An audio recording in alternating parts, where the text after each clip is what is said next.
Hello, कैसे हो दोस्तों आप सभी ने बचपन में एक कहानी तो सुनी ही होगी, वो खरगोश और कछुए वाली, जिसमें खरगोश सो जाता है और कछुआ आगे निकल जाता है।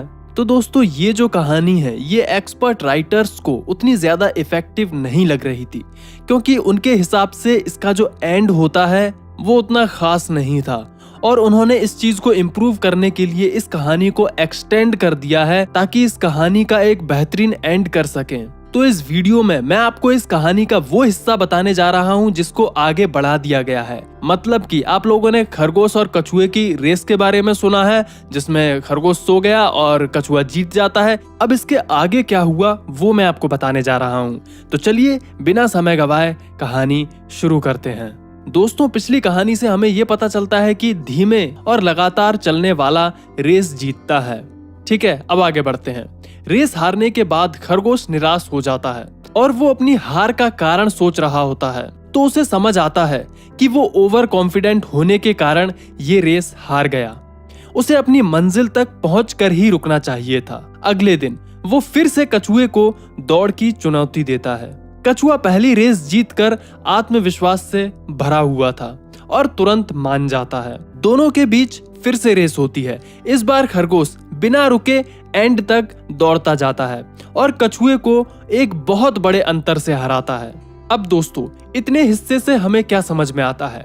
तेज और लगातार चलने वाला धीमे और लगातार चलने वाले से हमेशा जीत जाता है, राइट? यानी कि धीरे और लगातार चलना अच्छा है, लेकिन अगर आप तेज और लगातार चलते हैं तो ये और भी अच्छा है। फॉर एग्जाम्पल, अगर किसी ऑफिस में इन दोनों तरह के लोग हैं तो इन दोनों में से तेजी से आगे वही बढ़ेगा जो तेज भी चल रहा है और लगातार चलता जा रहा है। कहानी अभी बाकी है मेरे दोस्त। इस बार कछुआ कुछ सोच विचार करता है और उसे ये बात समझ आती है कि जिस तरह से अभी रेस हो रही है वो कभी भी इसे जीत नहीं सकता है।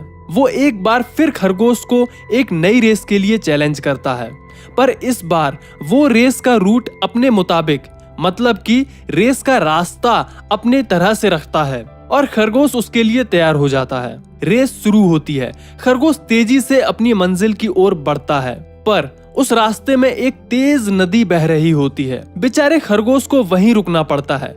कछुआ धीरे धीरे चलता हुआ वहां पहुंचता है, आराम से नदी पार करता है और अपनी मंजिल पर पहुंचकर रेस जीत जाता है। दोस्तों इससे हमें समझ में आता है कि पहले अपनी स्ट्रेंथ को जानो और उसके मुताबिक काम करो तो आपकी जीत निश्चित ही है। फॉर एग्जाम्पल, अगर आप एक अच्छे लेक्चरर हो, अच्छा बोलते हो, तो आपको आगे बढ़कर ऐसे अवसरों को लेना चाहिए जहां से आपको पब्लिक में बोलने का मौका मिले। ऐसा करके आप अपनी ऑर्गेनाइजेशन में और तेजी से आगे बढ़ सकते हो। दोस्तों कहानी अभी भी बाकी है। इतनी रेस करने के बाद अब कछुआ और खरगोश अच्छे दोस्त बन गए थे और एक दूसरे की ताकत और कमजोरी समझने लगे थे। दोनों ने मिलकर एक प्लान बनाया कि अगर हम दोनों एक दूसरे का साथ दें तो कोई भी रेस आसानी से जीत सकते हैं।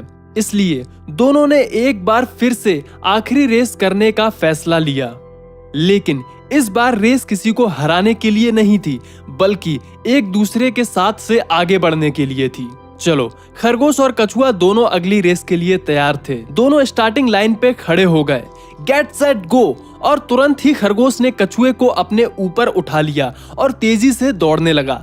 दोनों जल्द ही नदी के किनारे पहुंच गए। अब कछुए की बारी थी। कछुए ने खरगोश को अपनी पीठ पर बैठाया और दोनों आराम से नदी पार कर गए। अब एक बार फिर खरगोश कछुए को उठाकर फिनिशिंग लाइन की ओर दौड़ पड़ा और दोनों ने साथ मिलकर रिकॉर्ड टाइम में रेस को पूरा कर लिया। दोनों बहुत ही खुश और संतुष्ट थे। आज से पहले कोई भी रेस जीतकर उन्हें इतनी खुशी नहीं मिली थी। अब दोस्तों इस पूरी कहानी का रिजल्ट क्या निकला वो देखिए। टीम वर्क हमेशा अकेले व्यक्ति से अच्छा होता है।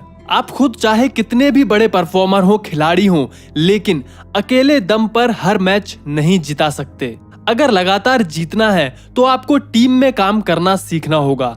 आपको अपनी काबिलियत के अलावा दूसरों की ताकत को भी समझना होगा और जब ऐसी सिचुएशन हो उसके हिसाब से टीम की स्ट्रेंथ को यूज करना होगा। यहाँ एक बात और ध्यान देने वाली है, खरगोश और कछुआ दोनों ही अपनी हार के बाद निराश होकर बैठ नहीं गए थे, बल्कि उन्होंने उस स्थिति को समझने की कोशिश की और अपने आप को नई चुनौती के लिए तैयार किया। जहां खरगोश ने अपनी हार के बाद और अधिक मेहनत की, वहीं कछुए ने अपनी हार को जीत में बदलने के लिए अपनी स्ट्रेटेजी में बदलाव किया। दोस्तों, जब कभी आप फेल हों तो या तो अधिक मेहनत करें या अपनी प्लानिंग में बदलाव लाएं, या दोनों ही करें, पर कभी भी हार को आखिरी रिजल्ट मानकर निराश ना हो। बड़ी से बड़ी हार के बाद भी जीत हासिल की जा सकती है।